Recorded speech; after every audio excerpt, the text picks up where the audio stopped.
43 ans et déjà une rétrospective de son œuvre. Les 3 longs métrages de Jean-Pierre Bécolo ont été programmés en marge du FESPACO, ce festival qu'il a toujours distingué. Ouagadougou, c'est un symbole important pour moi, je crois pour beaucoup de cinéastes. J'ai eu mon premier prix de son, malheureusement ou heureusement, à Ouaga pour Quartier Mozart, le son encore pour le complot d'Aristote et puis les talons d'argent avec les séances et le prix d'interprétation féminine. Nous étions déjà en 2025. Pas grand-chose n'avait changé. Les Saignantes, son dernier film, c'est de la science-fiction tournée sur le continent, un moyen de le sublimer.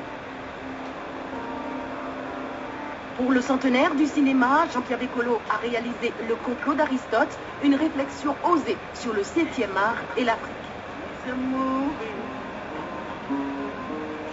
Dès 1992, à 25 ans, Quartier Mozart.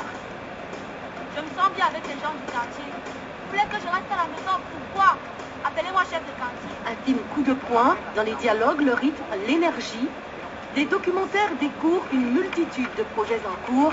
Jean-Pierre Bécolo est un réalisateur d'avant-garde, exigeant avec lui-même et avec les autres. À preuve, ses leçons de cinéma à la fois interactives et dynamiques, à partir du concept de cinéma tribal tiré de ses 10 ans d'enseignement aux États-Unis.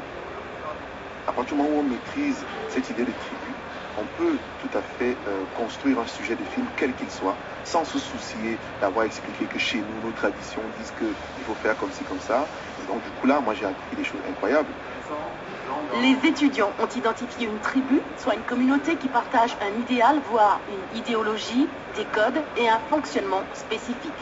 À la sortie, Jean-Pierre Bécolo et ses méthodes sont plébiscités et l'auditoire bluffé. À la sortie de ces masterclass, j'ai appris quand même beaucoup de choses parce que c'est pas évident, parce qu'on ne peut pas, en étant dans une école de cinéma, on ne peut pas tout apprendre.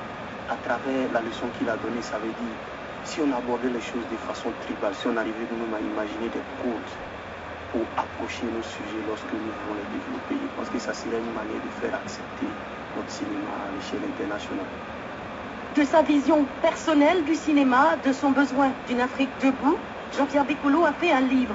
Il est allé lui-même apporter des exemplaires de Africa for the Future dans les librairies de Ouagadougou, avec le désir d'ouvrir le débat sur le cinéma en Afrique, son rôle et ses fonctions potentielles.